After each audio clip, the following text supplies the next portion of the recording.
Welcome back. Slum dwellers around Nigeria's capital, Abuja, may have to brace for difficult times as the city's Environmental Protection Board moves to clear the city of shanties. Leading a joint team of security men and officials of the Abuja Development Control in what he termed a cleanup exercise in the city, the director of the Abuja Environmental Protection Board, Baba Lawan, said that the move became necessary following some security concerns. He explains that scavengers and hoodlums are taking advantage of such environments to plan attacks.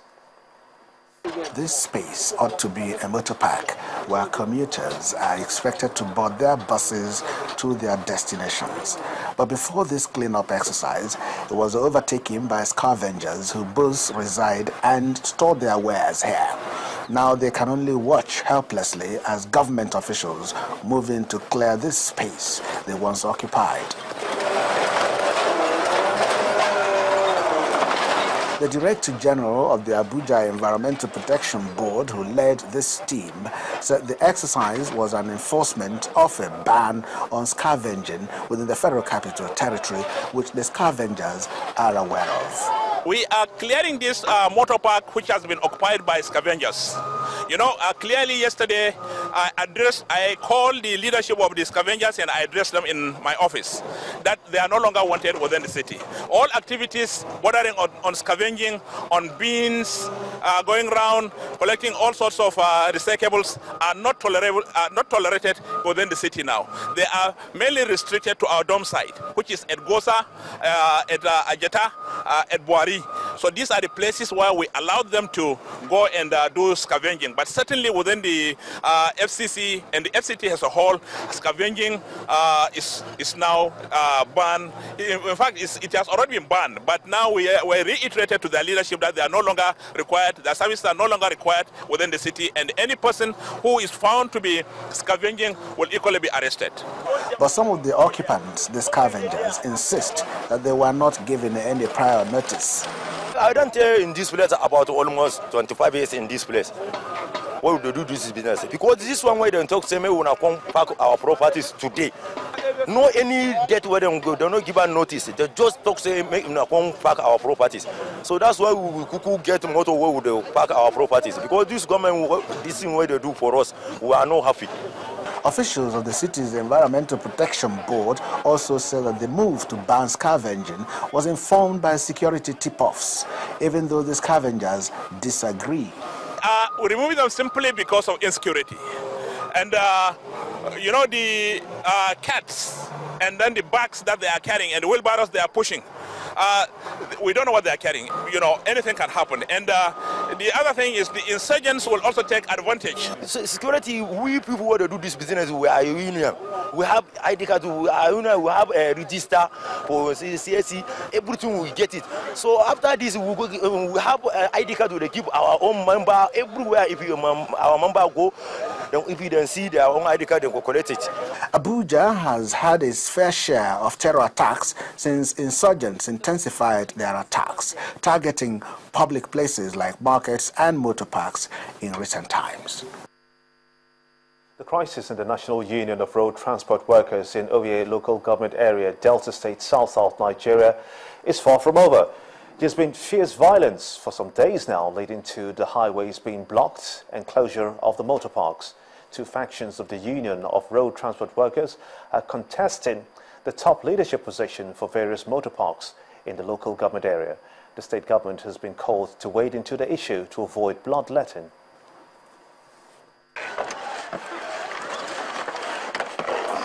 It's no longer business as usual in motor parks in Owerri local government area of Delta State.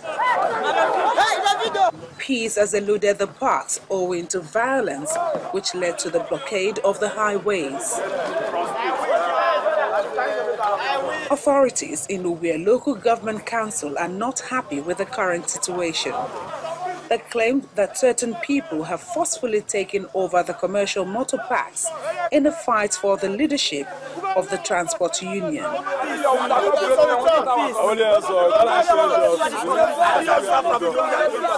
We saw some security men with with some thugs going around searching for us. Went to our office in the roundabout where the local government council appointed us in. Before we knew, they brought some guys who started shooting, chasing everybody. So we now call our authority, the local government chairman, say we should be calm. That is on the matter, that everyone will be peaceful. The revenue from the transport business from the local government is said to have dropped owing to the crisis. We are duly elected by the National Union of Road Transport Workers for 4 years tenure. Our tenure will allow 24th of January next year. So if he wants his people to be part of the union, he should wait for a fresh election, then sponsor them, buy a form for them to come and contest the election in our head office in Asaba. If they win, so we go and run the union activities in the local government and using thugs to come and start beating our people. They say the policemen invaded anywhere. They did not invade anybody. He should do his legitimate business. I should do my legitimate business so that the total peace we have been enjoying for the past 3 years in the local government can continue. 2 policemen are said to have been hit in the leadership tussle. The police command claims 44 persons have been arrested in connection with the violence.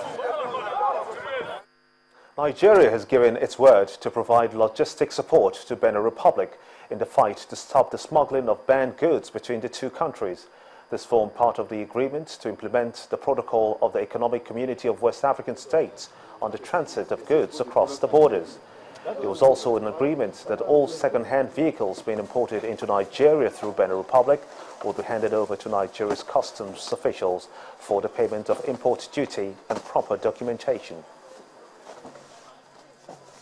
What we mean by the transit is that goods need to be escorted from the seaport because they are manifested as transit to Nigeria, and they should come with a manifest from seaport direct to the border and should be handed over to us officially.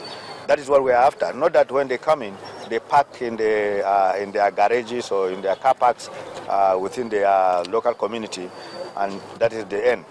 And that's why you find out that most of the vehicles veer in through the bush. And we keep on saying that since we did that protocol issue on transit, any vehicle that is seized here in Nigeria, we don't give it out. To fast-track economic recovery and promote business integrity in Nigeria, there is need for effective information management system in the country. This was the thrust of discussions at the second annual lecture, induction and investiture ceremony of the National Institute of Information Management held in Lagos. Information professionals are of the opinion that the success of the new administration would depend largely on how well it is able to plan and implement developmental policies through the information and data of the needs of the citizenry available to at its disposal. In Nigeria today, it should already be a no-brainer that bringing good practice, standards, and systematic governance to the management of data and information ought to be a national priority. This is needed for the new government to endorse effective information management, which will ensure transparency, accountability, good governance, and access to information, which becomes an essential aspect of resources and infrastructures required for economic recovery and promotion of business integrity in government and the society at large, with a resultant increase in economic value. It is our belief at the Institute of Information Management that government should ensure that all government agencies are held accountable for service delivery by assessing what needs to be done in preparation to make plans and decide what choices and risks that will shape those plans. The shape of such an assessment should be to establish a small task force with responsibility for developing an action plan, review the current condition of information content and supporting infrastructure in all government agencies and parastatals, and map out from the review against best practice to identify necessary actions, because the time is now to start preparing for maximum economic recovery. Time now for business news of the News at 10 with Anwaudo.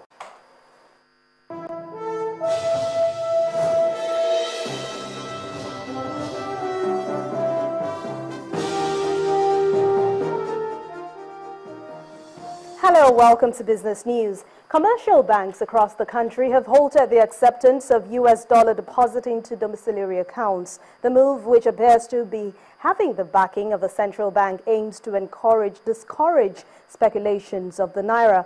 Banks are constrained as a result of foreign exchange cash deposit influx, which has led to the lack of cash outlets in the system.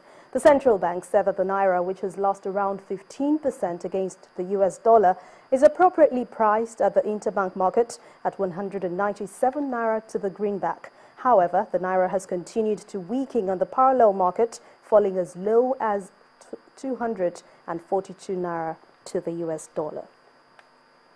The Securities and Exchange Commission has postponed its Administrative Proceedings Committee hearing with the sponsored staff of BGL Securities Company. In a statement from the Commission this evening, the cancellation follows the release of a new court order in favor of BGL Company, directing all parties involved in this investigation to maintain status quo. The Commission had scheduled Tuesday, August the 4th and Wednesday, August the 5th for the formal hearing of investors' complaints against reported infractions of BGL Securities Company. The Commission, however, says a new date for the formal hearing will be communicated to the general public. Nigeria's interbank lending rates eased this week to an average of 6.75%, falling from 12% last week. And this is coming from a series of cash inflows from budgetary allocations and retired matured open market operation bills as it hits the banking system. The central bank sold OMO bills worth about 142 billion naira in the week and debited commercial lenders about 3 billion naira to cover their CRR positions. However, the injections of about 102 billion naira in matured OMO bills on Thursday countered the impact of the cash outflows to Treasury bill purchases. The secured open buyback declined to 6%, while overnight placement eased to 7.5% against 12% last week. Traders expect interbank rates to inch up 10% next week. Well, the Nigerian stock market slipped into 8 consecutive days of losses as the all-share index ended the week southward, losing 2.9%. The all-share index fell 30,180.87 points, while the market capitalization settled at 10.3 trillion naira. On the 55 decliners that outweighed the market in share prices, Portland Paint led by 18.35%, coming ahead of UPDC, which lost 1 naira 39 kobo. Paints and coatings manufacturers dipped 13.53%. On the other hand, Tranex led 15 other shares with gains of 17 kobo, while eTransact pulled 13.21% gains. NACO recorded a total of 42 kobo in gains. Access Bank, Owando and Zenith Bank were the top 3 volume boosters for the week, accounting for a total of 541.49 million shares in trades. The financial services sector led the activities chart with 837.7 million shares, while the oil and gas sector was represented by over 200 million shares as the ICT industry garnered 115.88 million. And at the end of the week, 1.36 billion units of shares had already been exchanged by investors for a value of 17.95 billion naira in 17,391 deals. Well, over 4 billion naira have been set aside by the European Union and German Federal Ministry of Economic Cooperation and Development to fund Nigeria's renewable energy and rural electrification programs. The fund will be used to promote these programs for 5 years. The head of Unit Capacity Development, Mr. Felix Neat, says that the agreement is part of efforts by the EU, the German government, and the United States to support skills development for Nigeria's growing clean energy sector. This is to help create a skilled workforce of Nigeria's clean energy sector by empowering local institutions to offer training courses for engineers, architects, and technicians. Well, that's it on Business News at this time. Thank you for watching. I'm Anne Nwawadogimba. We'll be back with the rest of the news at 10.